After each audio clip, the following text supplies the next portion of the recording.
अस्सलाम वालेकुम दोस्तों, कैसे आप सब? उम्मीद करता हूँ सब खैरियत से होंगे। एक मुल्क का बादशाह था, उसको खुजली की बीमारी हो गई। बहुत सारे हकीमों को बुलाया गया लेकिन किसी ने उन्हें ठीक नहीं कर पाया। दूसरे मुल्क से एक मशहूर हकीम को बुलाया गया। उन्होंने आया, देखा और दरबारियों से कहा कि इन्हें एक ऐसे इंसान का कुर्ता पहनाया जाए 3 दिन के लिए जो हमेशा खुश रहता हो और ज़िंदगी में कभी उसे तकलीफ़ ना मिली हो। दरबारी बहुत खुश हुए क्योंकि हमारे मोहल्ले में तो बहुत अमीर लोग रहते हैं। तो वो अमीर के पास गए और अपने राजा के बारे में बताया कहानी और कहा कि मुझे आपका कुर्ता चाहिए। तो उन अमीरों ने कहा कि देखिए, हमारे पास मालो दौलत, सोना चांदी, हवेली वगैरह हर चीज़ है, लेकिन हम 100% खुश नहीं हैं। इन्होंने बहुत जगह गया, बहुत सारे मुल्क, बहुत सारे शहर में गए, लेकिन कहीं भी ऐसा इंसान न मिला जो 100% खुश रहता हो।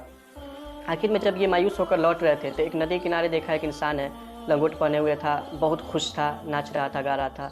ये उनके पास गए और उस शख्स से अपने राजा की कहानी बताई। तो ये शख्स कहा कि आप सही जगह आए हैं, हम बहुत खुश हैं, मुझे कभी तकलीफ़ नहीं हुई, लेकिन माफ़ कीजिएगा, मैं इतना गरीब हूँ, मेरे पास पहनने के लिए कुर्ता नहीं है।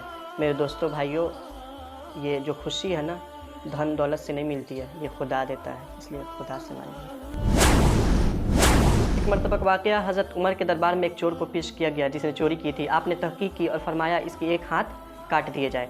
तो उसने गिड़गिड़ाया और कहा कि हुज़ूर, ये मेरी पहली गलती है, मुझे माफ़ कर दिया जाए। आपने कहा कि नहीं, ये तुम्हारी पहली गलती नहीं, तुमने इससे पहले भी चोरी की है। उसने फिर गिड़गिड़ाया और कहा कि नहीं, मैंने ये पहली गलती की है, मुझे माफ़ कर दिया जाए। आपने फिर कॉन्फिडेंस से कहा कि नहीं, तुमने ये पहली चोरी नहीं की, तुमने इससे पहले भी बहुत सारी चोरियाँ की है। उसने बहुत दबाव डालने पर उसने स्वीकार लिया कि जी, मैंने इससे पहले भी बहुत सारी चोरियाँ की है। लेकिन उसने हैरत से पूछा कि मैंने जो पहले चोरियाँ की थी, मेरे सिवा और मेरे खुदा के सिवा कोई नहीं जानता, फिर आप इतने कॉन्फिडेंस से कैसे कह रहे थे? तो हज़रत उमर ने फरमाया कि जब तक कोई बंदा किसी गुनाह के हद को पार नहीं कर लेता, मतलब जो गुनाह करते हैं हद से ज़्यादा नहीं कर लेता, तो अल्लाह ताला उसको ज़लील और रुसवा नहीं करता। मुझे लगता है आप समझ गए होंगे। एक मरतबा का वाक़या, 3 कॉलेज स्टूडेंट थे, मस्ती के मूड में थे। एक बोट में एक नाव में सवार हुए। नाव जो चलाने वाले थे बूढ़े थे, बुज़ुर्ग थे। इन्होंने उनका मजाक उड़ाना चाहा। इनमें से एक ने उनसे पूछा, आपने साइंस पढ़ी है? इन्होंने कहा नहीं, मैंने साइंस नहीं पढ़ी। फिर दूसरे ने कहा कि आपने कॉमर्स पढ़ी है? इन्होंने कहा नहीं, मैंने कॉमर्स नहीं पढ़ी। फिर तीसरे ने कहा आपने मैथ पढ़ी है? इन्होंने कहा नहीं, मैंने तो मैथ नहीं पढ़ी। ये तीनों बहुत ज़ोर से हँसे और इन्होंने कहा आपने तो आधी ज़िंदगी इसी में बर्बाद कर ली।